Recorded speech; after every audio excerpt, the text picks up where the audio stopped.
Hello, Jodie here. I'm doing a bit of an ad hoc video at home. We're all at home. That's good. I'm indoors. Well done, me. Um, and I've just taken a few minutes away from trying to parent the 6-year-old and the 3-year-old and do the home learning and keep everyone sane and let my husband get on with his work while also trying to do my work. So it's interesting. And it's that's kind of brought me to want to do another call, because there was an article in the TES yesterday saying, that um, parents should be wary of jumping on for all this free resource that a lot of celebrities and consultants and companies are giving us, like Joe Wicks's PE in the morning, and then Maddie Moat and Greg Foot are doing science at 11 o'clock, and all these other things that are on offer that can actually kind of bamboozle a lot of parents, by throwing too many resources at it. And there's there's a lot coming out, and it's all very generous. I've said before in my previous video that we have to be realistic about the level of online learning and understand that not everyone's got the same access at home. Not everyone's got the same, not even everyone's got anywhere to work at home. Let alone having Wi-Fi and a laptop, and not having to share the laptop with their siblings, and not having to share the laptop with their parents who are now working from home, and all the other things going on at the moment before we even get into education technology. And I think for those of us who've been doing education technology for a long time now, we feel we want to help. We want to make sure it goes as smoothly as possible. But there's also an element of realism in there.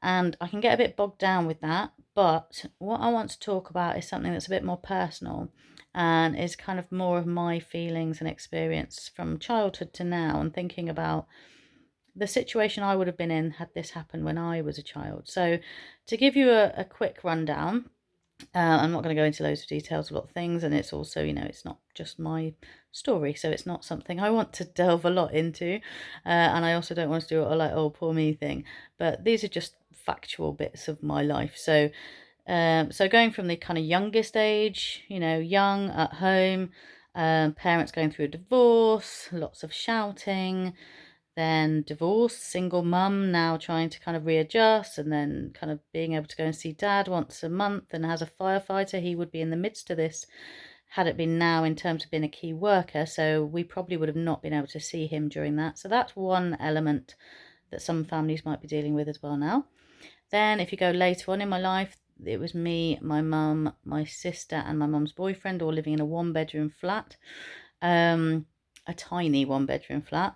My mum was being full-time uni student and working as a shelf stacker in a supermarket, and then sitting up till 3 in the morning typing on a big old typewriter in the tiny little square hallway of the flat, so that she didn't wake up us in the bedroom and didn't wake up her boyfriend, who was living in the lounge, because that was their bedroom. And there just wasn't any other space. So, the idea of us having space for a desk and some sort of area for us to work at, any of us to work at, would have been just nonsense.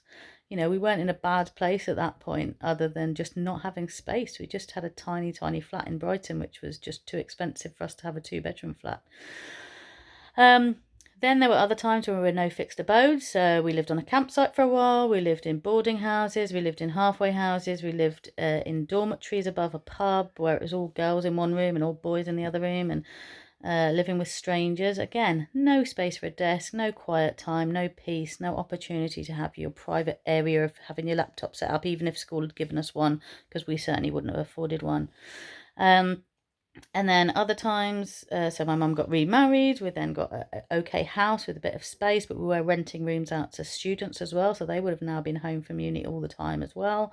We would have had them in the house full time, plus us teenagers, plus my mum had a new baby. So I had a little brother to look after and help out with while my mum was working.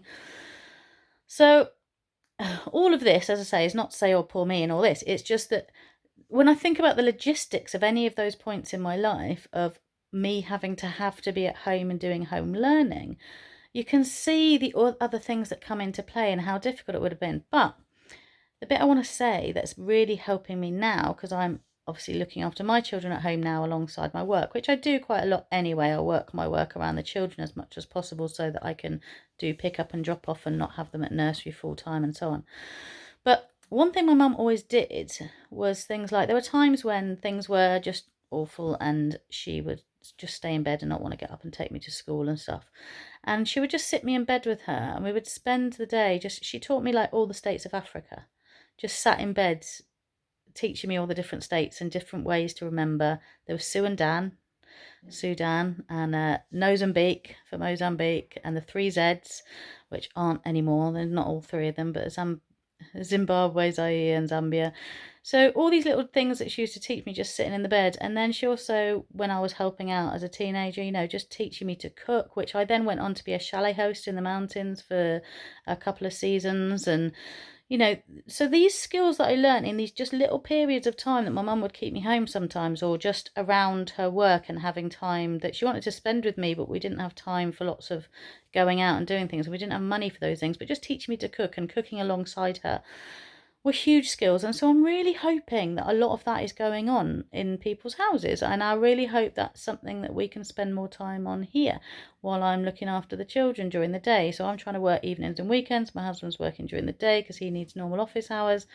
So I'm trying to use those kind of his normal office hours for me to do baking and things with the children, and just read books that we normally don't have time for, and really talk about things that we don't always have time for.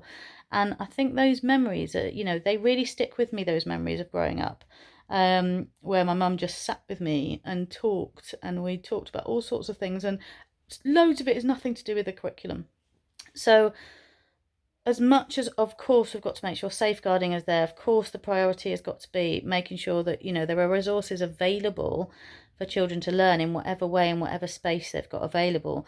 But I really hope we're encouraging parents to take that time to make memories out of this time, and not memories that are stressed and worried and scared and frantic and shouting about homework, and trying to get online at the right time and it all crashes, and then stressing about that because you might get in trouble. And just taking the time to really sit together and just talk about nonsense sometimes, but that really sticks in the mind of children. I hope we come out of this with children who are a bit more independent, a bit more skilled in things that we don't often have time for, a bit more thoughtful, and also a bit more appreciative of the things that we have when we get to go outside, and all the free things we even have around us, parks and everything else. So yeah, so it's my 2 pence worth of a bit of a personal side of kind of my hopes for this time, really, and what home learning really looks like. Ed tech aside and everything else aside, just those connections at home and that time for parents, however stressed and things they are around work, even them teaching their children about the work that the children don't normally see what they go out and do, and it might give them an idea of what they want to do. You just don't know what's going to come out from kind of passing on things that the children normally miss because they're in and out of school, and then they've got homework, and then it's bedtime. And so yeah, so anyway, have a great day, everyone. Well done, everyone who's doing everything they can, whether you're an EdTech giving free resources, whether you're a consultant stressing about money for the end of the month, and trying to see how you can help schools for free in the meantime. Well done, schools, for keeping going and doing everything you're doing under really, really difficult circumstances. And I'm going to hashtag this on the Britain Get Talking, because I think it's really important for people to share and talk about what's going on at home and what the experiences are, and keep a sense of community as much as we can online. So have a wonderful day, have a wonderful week. Everyone stay safe, stay home, and if you can't stay home all the time because you're a key worker, thank you so much for everything you're doing. Bye.